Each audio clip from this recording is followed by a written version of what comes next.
इसलिए करवा चौथ के उद्यापन में लिखा है,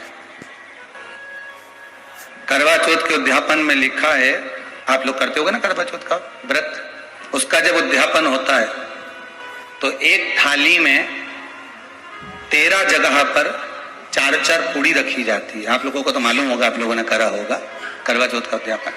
एक थाली में 13 जगह पर पूड़ी और सीरा, सीरा मतलब हलवा रखा जाता है, और रखने के बाद में उसके ऊपर एक पत्तल रखकर उस पर सुहाग का वस्त्र, साड़ी, 5 वस्त्र, सुहाग सामग्री सब उस पर रखी जाती है।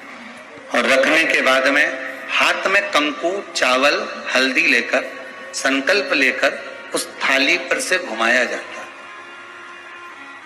कामना करी जाती है, हे चौथ माता, हे करवा चौथ, हे चतुर्थी माँ, मेरे जीवन में मैंने आपका व्रत करा, मेरे इस व्रत को स्वीकार करना मेरा सौभाग्य का, मेरा मांग का सिंदूर, मेरी भाल की बिंदी, मेरे हाथ का चूड़ा, मेरी पाँव की बिछोड़ी, इसको अमर करना माँ। और जो ये वस्त्र मैं दे रही हूं, इस वस्त्र को मैं जो प्रदान कर रही हूं चौथ माता, इसको स्वीकार कर कर मेरी भी चुनरी को लाल बनाए रखना। तब उस साड़ी को, उस वस्तु को, उस सामग्री को उठाकर घर की वृद्ध सास को, जो घर में सासू होती है, उसको दिया जाता। सास नहीं हो तो किसी सौभाग्यवती नारी को दिया जाता। उसके बाद में आप फिर ब्राह्मणों का भोजन कराओ, बड़े प्रेम से बुलाओ और ब्राह्मण ब्राह्मणी का भोजन कराओ। अब आज के जमाने में जो करवा चौथ का उद्यापन होता है, उसमें जब समाज की माताएं उद्यापन करती है तो केवल स्त्री स्त्री को भोजन करा देती है, पुरुष को नहीं कराती। पर करवा चौथ के उद्यापन में लिखा है कि ब्राह्मण का भोजन होना चाहिए, उसके साथ सौभाग्यवती नारी आए, उसकी पत्नी। पर अपन ने तो सोचा कि चौथ माता का उद्यापन है तो केवल स्त्री स्त्री को खिला, उद्यापन का पूर्ण फल मिल जाएगा। नहीं, उसका सुख नहीं है, उसका आनंद नहीं है, और देने का भी फल है महाराज।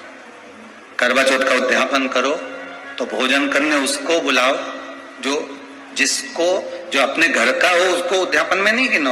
अपने घर के लोगों तो वैसे ही भोजन करेंगे, घर का व्यक्ति तो वैसे ही भोजन करेगा ना, पर अपने उन्हीं को गिना। ने हमारी बड़ी दीदी के गिन लो, ने छोटी दीदी के गिन लो, ने भांजी के गिन लो, ने उसके गिन लो, ने उसके गिन लो, 13-14 ऐसे इकट्ठा कर लिया, साहब ये अपने इकट्ठे हो गए, ये तो अपने हो गए। ये तो तुम उद्यापन करोगे तो घर में इनको तो जिमाना ही पड़ेगा, क्योंकि तुम्हारे रिश्तेदार है। दूसरे को जिमा कर जब हम दान देते हैं, दान उसको लगता है जो दूसरे को दिया गया। कई लोग कहते हैं हमने बहन बेटी के दे दिया, तो बहन बेटी क्या दान लेती है? किस पुराण में लिखा है कि बहन बेटी दान लेती है? हमको वो भी बताना कि बहन बेटी दान लेती है, क्योंकि बेटी तो खुद कन्यादान में जाती है। बेटी का कन्यादान होता है, वस्तु का दान नहीं, बेटी खुद दान में दी जा रही है। कन्यादान में बेटी कभी दान नहीं लेती महाराज, बहन बेटियां कभी दान नहीं लेंगी। और बहन बेटियों को कह भी देना चाहिए, अगर भाभी बोले कि हमने जीजी को दान है, दान मान नहीं ले रहे हैं, देना हो तो ठाट से हमारा हक दे रही हो। हम साल भर में आते हैं तो राखी पे साड़ी दे रही हो, ये हमारा हक है कि हमारे मकान में दे रही हो, हक दे रही हो, दान नहीं। दान देना है तो पंडित जी के दो, दान देना है तो ब्राह्मण को दो, गौ माता को दो।